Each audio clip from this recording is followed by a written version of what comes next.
Good morning, सलाम, Sat Sri Akal and hello. How are you? कैसे हैं आप लोग? होप आप लोग बहुत अच्छे होंगे। मैं भी बहुत बढ़िया हूँ।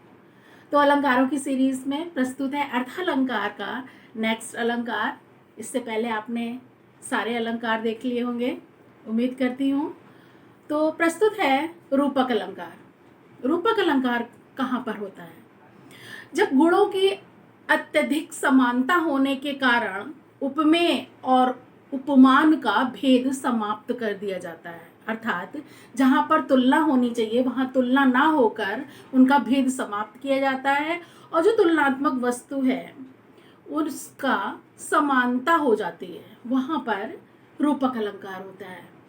और रूपक अलंकार में शॉर्टकट तरीका भी आप लोगों को बताऊंगी मैं आगे आने वाले वीडियो में, इसी में बताऊंगी मैं एंड तक। तो आइए इसको समझते हैं उदाहरणों के माध्यम से। तो प्रस्तुत है पहला उदाहरण। चरण कमल बंदो हरिराई।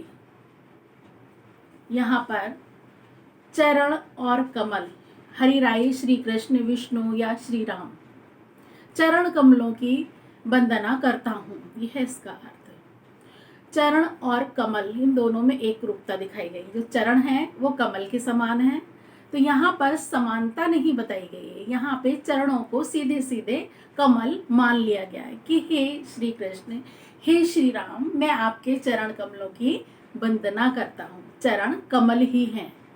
यहाँ पर उपमेय उपमान का भेद समाप्त कर दिया गया, इसलिए यहाँ पर रूपक अलंकार है। आइए देखते हैं दूसरा उदाहरण।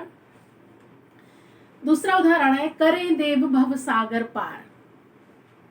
ईश्वर से कहा गया है कि वो भव सागर, संसार रूपी सागर है, उसको पार लगा दे उससे।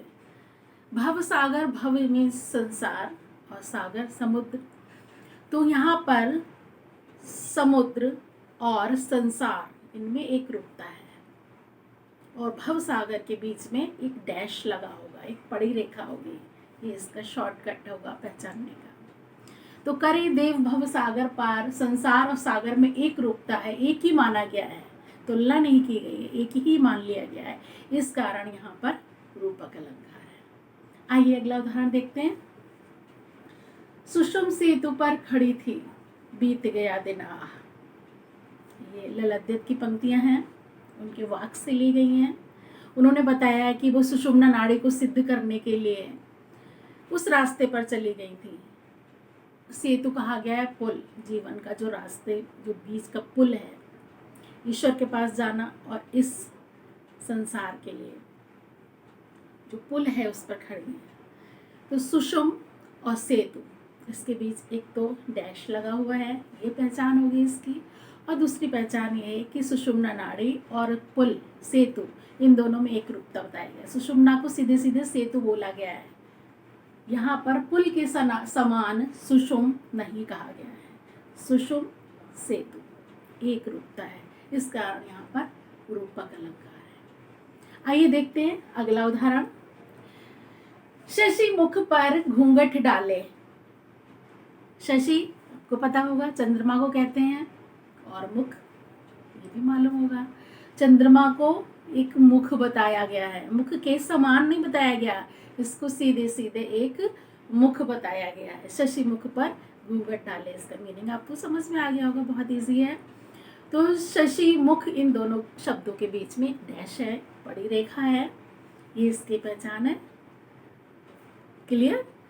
देखा कितना आसान है पहचानना। तो बच्चों उम्मीद करती हूँ आप लोगों को हमारे आज के ये सारे उदाहरण रूपक अलंकार के बहुत अच्छे से समझ में आए होंगे, और मैं ये भी उम्मीद करती हूँ आपके मेरे सारे वीडियोस पसंद आ रहे होंगे। बच्चों, जो मैं सीरीज़ मैंने आप लोगों के लिए निकाली है, आप सब अलंकार को ज़रूर देखिएगा, क्योंकि आप सबको चेक नहीं करेंगे तो आपको बाकी के नहीं पता चलेंगे।